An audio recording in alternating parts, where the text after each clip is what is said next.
Hello everyone, અમે આવ્યા છીએ વડોદરામાં અને આજે અમે આવ્યા છીએ કમાટી બાગ ફરવા.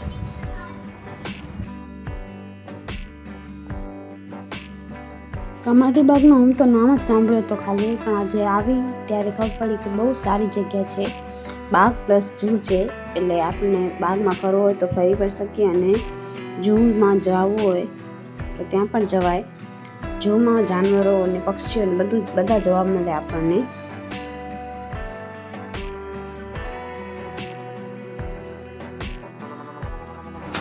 અહીંયા ટોય ટ્રેન પણ છે, જે આખો બાગમાં આપણને રાઉન્ડ મરાવી શકે. બહુ સારી પ્લેસ છે, નાના છોકરાઓને તો બહુ જ મજા આવી જાય. અહીંયા બહુ મોટો છે અને આપણે અહીંયા ટાઈમ લઈને આવીએ તો બહુ જ મજા આવી જાય આપણને. અમે પહોંચ્યા 5 વાગે પહોંચ્યા. પછી તો થોડાક જોવા મળ્યા, બાકી જાનવરો બધા 6 વાગ્યા પિંજરામાં હાલ્યા જાય, એટલે જાનવરો એટલા કંઈ જોવા ન મળ્યા. જે 2-3 જોયા એ તમને આ વિડીયોમાં બતાવીશ. બહુ સારો છે. તમે અહીંયા કમાટી બાગ ફરવા આવ્યા છો કે નહીં એ મને કમેન્ટમાં જરૂર કહેજો. અને હા, આ મારો પહેલો વ્લોગ છે, તો કાંઈ મિસ્ટેક થાય તો ઇગ્નોર કરજો અને મારા ચેનલને સબસ્ક્રાઈબ કરજો. નાના છોકરાઓ માટે રાઇડ્સ બધું છે. અહીંયા આપણે 3-4 કલાક જેવો ટાઈમ લઈને આવીએ તો બહુ મજા આવી જાય કરવાની. અહીંયા ગ્રીનરી એટલી બધી છે કે આંખને જોઈને પણ મજા આવી જાય.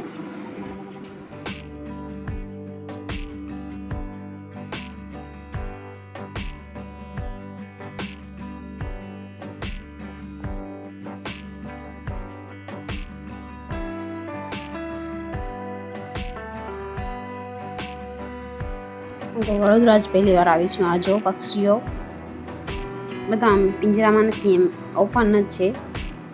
કેવા મસ્ત લાગે છે જો.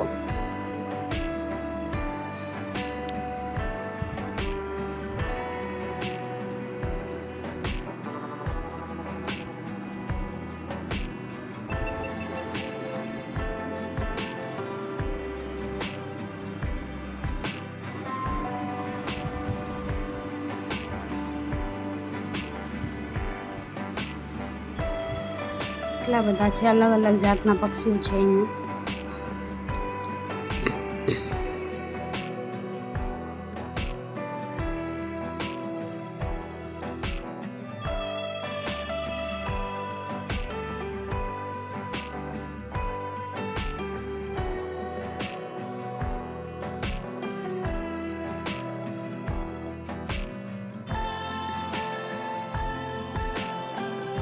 કેટલા મસ્ત ક્યુટ છે પોપટ.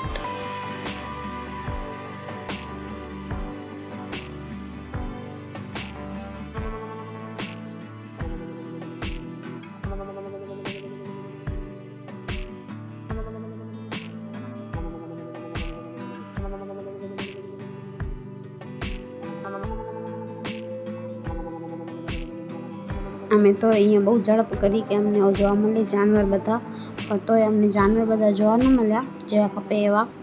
2-3 જોયા અને પછી 6 વાગી ગયા એટલે બધું બંધ થઈ ગયું. બધા જાનવર પિંજરામાં હાલ્યા ગયા.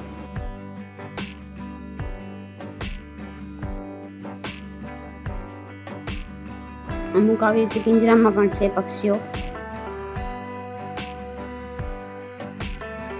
ઘણા બધા છે.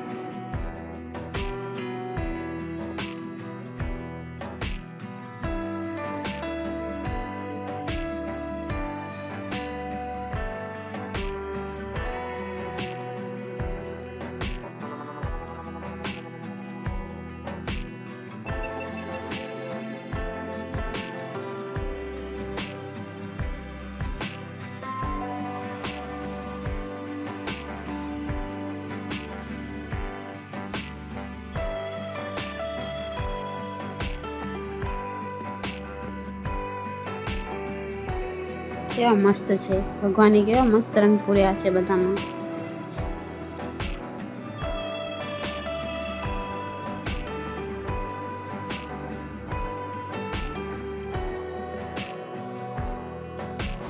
એ મગરમચ્છ છે જુઓ, આ ઘડિયાળ છે આખો, આ ચિત્તો બેઠો છે. બહુ એકદમ ક્લીન જગ્યા છે એકદમ. ભાલું જાય છે પિંજરામાં, જુઓ જરા દેખાણું આ લેવું પિંજરામાં. આ વાઘ,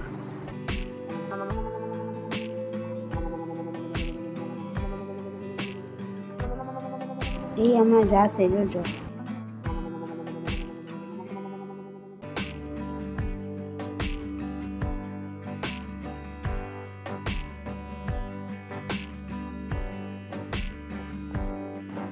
છોકરાઓ માટેનું ગાર્ડન છે. આ વિડીયોમાં આટલું જ. તમને મારો વિડીયો ગમ્યો હોય તો લાઈક, શેર અને સબસ્ક્રાઈબ કરજો મારી ચેનલને. આજ માટે આટલું જ. Thanks for watching. બાય.